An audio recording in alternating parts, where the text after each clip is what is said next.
हो या समाज के बढ़ते क्राइम ग्राफ की, अपराध की हर सूरत के पीछे छिपा होता है कोई ना कोई गुनहगार। नमस्कार, मैं हूं आपके साथ शिप्रा झा। तफ्तीश की राह में आने वाली हर कड़ी सुराग बनकर पहुंच जाती है गुनहगारों को सलाखों के पीछे। तो आप बने रहिए हमारे साथ, क्योंकि हर जुर्म के खिलाफ हमारी तफ्तीश लगातार जारी है।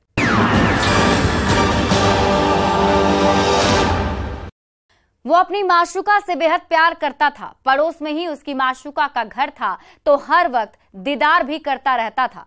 चाहत के इसी जुनून में दोनों मोहब्बत के पन्नों पर प्यार की नई इबारत लिखने लगे। गांव की तंग गलियों में चोरी छिपे एक दूसरे से मिलने जुलने लगे।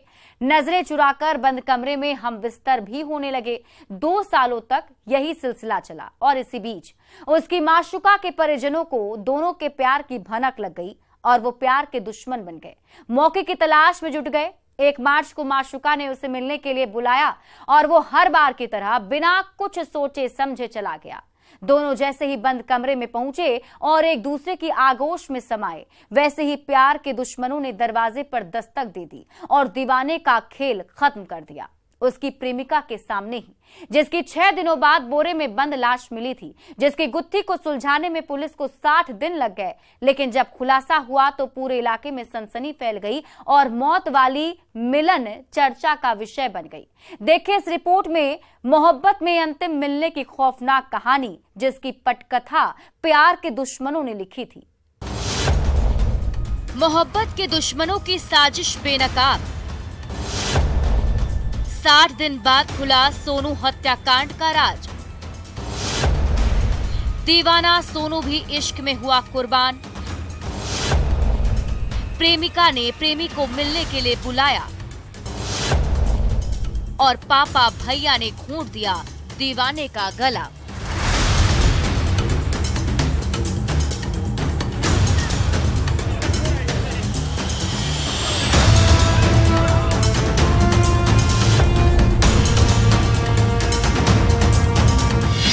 ये तस्वीरें 2 दीवानों के सुखद लम्हों की है, जिसे दोनों ने अपने मोबाइल के कैमरे में बंद कमरे में कैद किया था, समाज और परिवार से नजरें चुराकर, ताकि दोनों की मोहब्बत को किसी की नजर न लगे और दोनों की मोहब्बत आबाद रहे।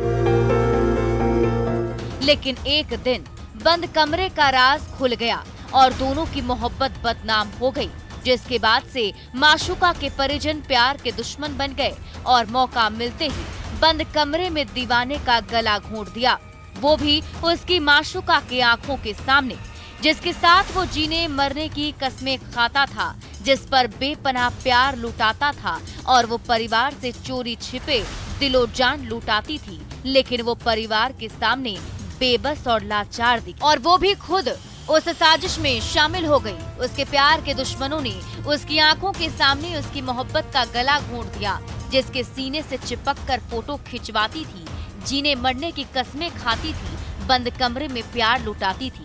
उसी बंद कमरे में प्यार के दुश्मनों ने मोहब्बत के पन्नों पर आखिरी मिलन की खौफनाक कहानी लिख दी और शव को बोरे में बंद करके ठिकाने लगा दिया, जिसकी लाश 6 दिनों बाद बोरे में बंद मिली थी।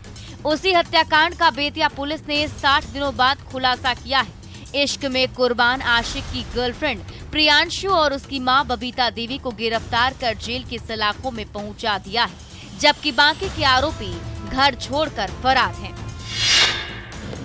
बानू छापर ओपी में एक दिनांक 3 मार्च 2023 को एक आवेदन प्राप्त हुआ था, जिसमें एक लड़के सोनू कुमार के गुमशुदगी की रिपोर्ट कराई गई थी उनके परिजनों के द्वारा, जिसके ऊपर FIR दर्ज करते हुए कार्रवाई की जा रही थी। इसी दौरान घटना के केस दर्ज होने के बाद 2-3 दिनों के बाद लड़के का एक डेड बॉडी रिकवर हुआ था और उसके बाद फिर बानू छापर ओपी में और हमारी टीम ने उसको अनुसंधान करते हुए अभी उसमें 2 लोगों को गिरफ्तार किया है। सुन लिया आपने, पुलिस ने 2 आरोपियों को गिरफ्तार किया है, जिसमें मृतक आशिक की गर्लफ्रेंड प्रियांशु और उसकी मां बबीता देवी शामिल है, जिसके पीछे की खौफनाक कहानी को समझने के लिए वक्त के प्रियांशु और मृतक सोनू के प्यार के पन्नों को पलटना पड़ेगा, जहां से दोनों की मोहब्बत की शुरुआत हुई थी 2 साल पहले। पुलिस के मुताबिक बानू छापर थाना इलाके के अवरैया शिवटोला के रहने वाले सोनू कुमार का अपने ही गांव की रहने वाली युवती प्रियांशु से पिछले 2 साल से प्रेम प्रसंग चल रहा था। दोनों गांव की गलियों में अपनी मोहब्बत को परवान दे रहे थे। चोरी छिपे एक दूसरे से तंग गलियों में दिन के उजाले में और रात के अंधेरे में मिला जुला करते थे। फोन पर एक दूसरे से मीठी मीठी बातें करते थे। बंद कमरे में इश्क का इजहार करते थे, जिसकी भनक प्रियांशु के परिजनों को लग गई थी, जिसके बाद से पूरा परिवार दोनों की मोहब्बत का विरोध करने लगा। प्रियांशु को भी सोनू से दूर रहने की हिदायत दी, लेकिन प्रेम दीवानी प्रियांशु समझने को तैयार नहीं थी। उसके सिर पर प्यार का भूत सवार था। चाहत के इसी जुनून में 1 मार्च 2023 की रात प्रियांशु ने फोन करके अपने आशिक सोनू को मिलने के लिए अपने घर बुलाया। दोनों का घर 500 मीटर की दूरी पर है। ऐसे में सोनू भी दबे पांव मिलने पहुंच गया। सहरात के सन्नाटे में जैसे दोनों बंद कमरे में एक दूसरे की आगोश में समाये, वैसे ही प्यार के दुश्मनों ने दरवाजे पर दस्तक दे दी, जिसके बाद दोनों के पसीने छूटने लगे। पांव तले जमीन खिसक गई और देखते ही देखते प्रियांशु के परिजनों ने सोनू को दबोच लिया और उसकी माशूका बेबस पड़ गई। उसके पापा और भाई ने सोनू का गला घोंट दिया और अपने गुनाहों पर पर्दा डालने के लिए शव को बोरे में बंद करके फेंक दिया। अगले दिन जब सुबह तक सोनू घर नहीं लौटा तो उसके परिजनों ने स्थानीय थाने पहुंचकर अपहरण की आशंका जताते हुए FIR दर्ज करा दी, जिसे आधार बनाते हुए पुलिस मामले की जांच में जुट गई। FIR दर्ज करने के बाद पुलिस संजीदगी से जांच कर रही थी, लेकिन सोनू का कोई सुराग हाथ नहीं लग रहा था। जैसे जैसे दिन बीतता जा रहा था, परिजनों को अनहोनी की आशंका सता रही थी और पुलिस की भी चुनौती बढ़ती चली जा रही थी। और इसी बीच 6 दिन बाद गांव के पास नहर से बोरे में भरा सोनू का शव मिला, जिसके बाद परिवार में चीख पुकार और चित्कार की आवाजें गूंजने लगी और पुलिस हत्या का मामला दर्ज कर हत्या के पीछे के कातिलों के मकसद को तलाशने लगी। तो हैरान करने वाला सच सामने आया। वो सच था सोनू का प्रेम प्रसंग। शव मिलने के बाद मृतक सोनू के परिजनों ने प्रेम प्रसंग में हत्या की आशंका जाहिर। गांव की ही युवती, उसके परिजन समेत 10 लोगों पर संदेह व्यक्त किया था और मृतक सोनू की प्रेमिका प्रियांशु, उसके पिता धर्मेंद्र पुरी, मां बबीता देवी, भाई रामाशीष पुरी, हिमांशु कुमार, मोहित कुमार सहित 10 के खिलाफ प्राथमिकी दर्ज कराया था और हत्या की साजिश का आरोप लगाया था। परिजनों से पूछताछ के बाद पुलिस जब अपनी जांच की दिशा को इश्क की गली में मोड़कर दिल की गहराइयों तक पहुंची तो धीरे धीरे रहस्य से पर्दा उठने लगा। तब तक 60 दिन का वक्त बीत चुका था। इसी बीच पुलिस को गुप्त सूचना मिली कि मृतक सोनू की गर्लफ्रेंड और उसकी मां इंडो नेपाल सीमा के सिकटा थाना क्षेत्र के गाँव में छिपी है, जहाँ से नेपाल जाने की तैयारी में है। इनपुट मिलते ही पुलिस बिना देर किए मौके पर पहुंच गई और घेराबंदी करके सोनू की प्रेमिका प्रियांशु और उसकी मां बबीता देवी को गिरफ्तार कर ली और दोनों से पूछताछ करने लगी। पूछताछ के दौरान सोनू की माशूका ने सब कुछ सच सच कबूल कर लिया और बताया कि वो दोनों एक दूसरे से प्रेम करते थे। 1 मार्च 2023 को सोनू को मैं मिलने के लिए घर बुलाई थी। उसी दरमियान उसके पिता और भाई ने दोनों को एक साथ देख लिया था, जिसके बाद सोनू को बांधकर सभी ने बेरहमी से पिटाई की और गला दबाकर हत्या कर दी। फिर शव को बोरे में रखकर नहर में फेंक दिया। मामला प्रेम प्रसंग का ही प्रतीत हो रहा है, जिसमें 2 जो गिरफ्तारी जो हुई है, एक बबीता देवी की गिरफ्तारी हुई है और एक प्रियांशु उर्फ रात रानी की गिरफ्तारी हुई है। फर्दर उनसे पूछताछ करके आगे की कार्रवाई अभी की जा रही है। इसके ये गिरफ्तारी हुई थी सिकटा बॉर्डर के पास से। दिनांक 29/4/2023 को ये गिरफ्तारी हुई थी और फिर उनके बाद जो प्रक्रिया करने के बाद इन लोगों को जेल भेज दिया गया। इस तरह पुलिस ने 60 दिनों बाद प्यार के दुश्मनों की खौफनाक साजिश का पर्दाफाश करते हुए आरोपियों को गिरफ्तार कर जेल की सलाखों में पहुंचा दिया है, जबकि बाकी के आरोपी घर छोड़कर फरार हैं, जिनकी गिरफ्तारी को लेकर पुलिस जगह जगह छापेमारी कर रही है और जल्द गिरफ्तारी का दावा कर रही है। लेकिन जिस तरह से प्यार के दुश्मनों ने 2 दीवानों के प्रेम कहानी का खौफनाक अंत किया है और मिलन को अंतिम मिलन में तब्दील किया है, वो बेहद खतरनाक और खौफनाक है, जिससे मोहब्बत के दीवानों को सबक लेने की जरूरत है। सोच समझकर प्यार में कदम आगे बढ़ाने की जरूरत है, नहीं तो मोहब्बत का मिलन कब अंतिम मिलन साबित हो जाएगा कुछ कह नहीं सकते। न्यूज़ 18 के लिए बेतिया से प्रफुल्ल कुमार के साथ ब्यूरो रिपोर्ट। दिल में अगर बदले की आग धधक रही हो और चुनावी मैदान में मात मिली हो तो उसका अंजाम बुरा होना तय है, क्योंकि इंसान सत्ता की मोह में किसी भी रास्ते को अख्तियार कर लेता है, वो रास्ता चाहे अपराध का ही क्यों ना हो। और ये हम आपको इसलिए बता रहे हैं क्योंकि भोजपुर पुलिस ने बीडीसी दीपक कुमार साहू की हत्या की गुत्थी सुलझा ली है और कातिलों के चेहरे को बेनकाब कर दिया है, जिसकी स्क्रिप्ट सियासी रंजिश में लिखी गई थी। देखिए इस रिपोर्ट में चुनावी अदावत में बीडीसी दीपक की हत्या के पीछे की पूरी खौफनाक कहानी। बीडीसी दीपक हत्याकांड का पर्दाफाश, मुखिया प्रतिनिधि की साजिश बेनकाब, चुनावी रंजिश में हत्या की खौफनाक वारदात, मुखिया पति समेत 3 आरोपी गिरफ्तार।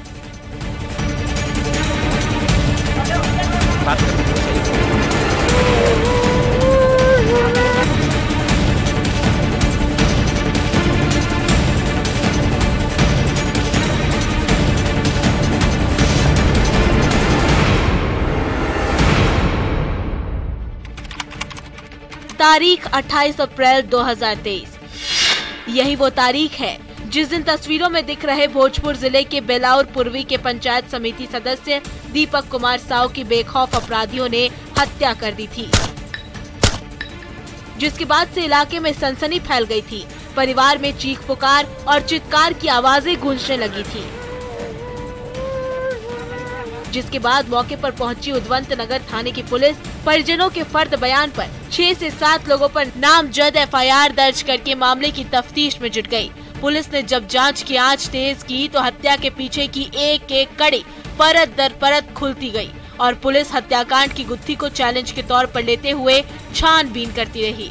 जैसे जैसे जांच की दिशा आगे बढ़ रही थी, पुलिस वैसे वैसे साजिशकर्ता और कातिलों के करीब पहुंच रही थी।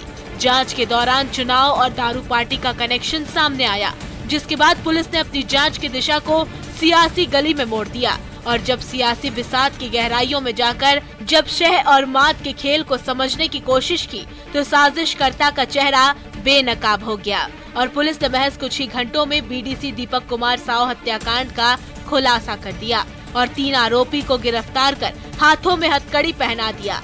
पुलिस की कस्टडी में लाइन से खड़े यही वो 3 आरोपी हैं, जिन्हें पुलिस ने बीडीसी दीपक कुमार साहू की हत्या की साजिश और हत्या के आरोप में अरेस्ट किया है।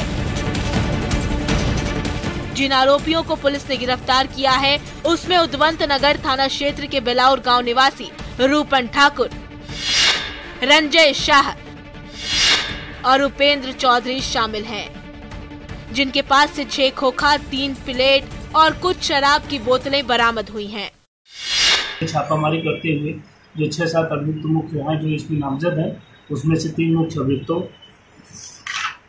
जिसका नाम पहला है रूपन ठाकुर, ये बेलाउर का रहने वाला है, दूसरा रंजय शाह, ये भी बेलाउर का ही रहने वाला है, तीसरा उपेंद्र चौधरी जो मुखिया के भाई हैं, मुखिया के पति हैं।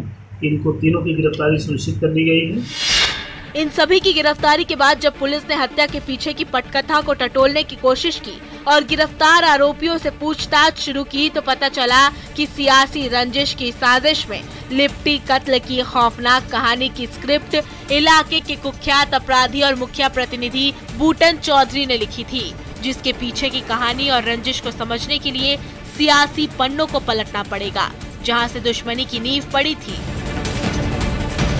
पुलिस के मुताबिक बेलाउर पंचायत की मुखिया उर्मिला देवी के पति उपेंद्र चौधरी और छोटे भाई बूटन चौधरी ने पंचायत चुनाव के दौरान बेलाउर पंचायत से बीडीसी में अपना उम्मीदवार उतारा था, जिसका सभी पुरजोर तरीके से समर्थन कर रहे थे, जिसका मुकाबला मृतक दीपक कुमार साहू से था। जब चुनाव के बाद जब रिजल्ट घोषित हुआ तो बूटन चौधरी के उम्मीदवार को मृतक दीपक ने मात दे दी और 7 वोटों से बूटन चौधरी के उम्मीदवार को हरा दिया, जिसके बाद से शह और मात के खेल में दोनों सियासी दुश्मन बन गए। बूटन चौधरी वर्तमान में जो यहाँ पर मुखिया हैं, वो उनके परिवार के लोग, उनका ये कहना था कि वो लोग अपना कोई कैंडिडेट खड़ा किए हुए थे और जिसको लेके जब दीपक साहू जीत गया 7 वोट से या समथिंग कुछ से, तो तभी से जो है इनको बीच बीच में धमकी देते रहते थे। सियासी मात के बाद बूटन चौधरी बीच बीच में दीपक को धमकी देने लगा और सियासी रास्ते से हटाने की खौफनाक साजिश रचने लगा, जिसे अंजाम तक पहुंचाने के लिए उसने एक सियासी दांव चला, अपने गुर्गों को मोहरा बनाया और दीपक की हत्या का सीक्रेट जाल बुन दिया। जिसके बाद बूटन चौधरी के गुर्गों में शामिल ऋषि ने दीपक को फोन करके पार्टी के लिए बुलाया, लेकिन दीपक ने इनकार कर दिया। उसके बाद रूपन ठाकुर ने फोन किया, दीपक को पार्टी में आने के लिए मजबूर कर दिया, जिसके बाद 28 अप्रैल की शाम दीपक पार्टी में शामिल होने के लिए चला गया। लेकिन उसे ये पता नहीं था कि ये पार्टी बूटन चौधरी ने उसकी मौत के लिए रखी है। जहां जाने के बाद सभी ने साथ में शराब पार्टी की और उसके बाद दीपक की गोली मारकर हत्या कर दी। हत्या के बाद सभी आरोपी मौके से फरार हो गए। अपना इन लोगों ने गाली गलौज किया और उसके बाद ऋषि चौधरी और उनके साथ के अन्य जो लोग थे, जो प्रत्यक्षदर्शी है, जिन्होंने बताया, इन लोगों ने जो है उनकी 5-6 गोलियां मारकर जो है मौके पर उनकी हत्या कर दी। इस तरह पुलिस ने बीडीसी दीपक कुमार साव की हत्या की गुत्थी को सुलझाते हुए बूटन चौधरी की साजिश को बेनकाब कर दिया है और बेलाउर पंचायत की मुखिया उर्मिला देवी के पति उपेंद्र चौधरी समेत 3 आरोपी को गिरफ्तार कर जेल की सलाखों में पहुंचा दिया है। लेकिन अभी भी मुख्य साजिशकर्ता बूटन चौधरी और ऋषि पुलिस की गिरफ्त से बाहर हैं, जिनकी गिरफ्तारी को लेकर पुलिस जगह जगह छापेमारी कर रही है और जल्द गिरफ्तारी का दावा कर रही है। ऐसे में देखने वाली बात ये होगी कि पुलिस कब तक कुख्यात बूटन चौधरी और ऋषि को गिरफ्तार करती है और उनके किए की सजा दिलवाती है। लेकिन जिस तरह से सियासी अदावत में बूटन चौधरी ने बीडीसी की मौत की स्क्रिप्ट लिखी थी और साजिशन पार्टी में बुलाकर मौत की गोली दागी थी, वो बेहद खौफनाक और खतरनाक है, जिसकी सजा तो आरोपियों को मिलनी ही चाहिए, ताकि फिर कोई सियासी रंजिश में खूनी साजिश रचने की हिमाकत ना करे। न्यूज़ 18 के लिए भोजपुर से हिमांशु प्रवीण के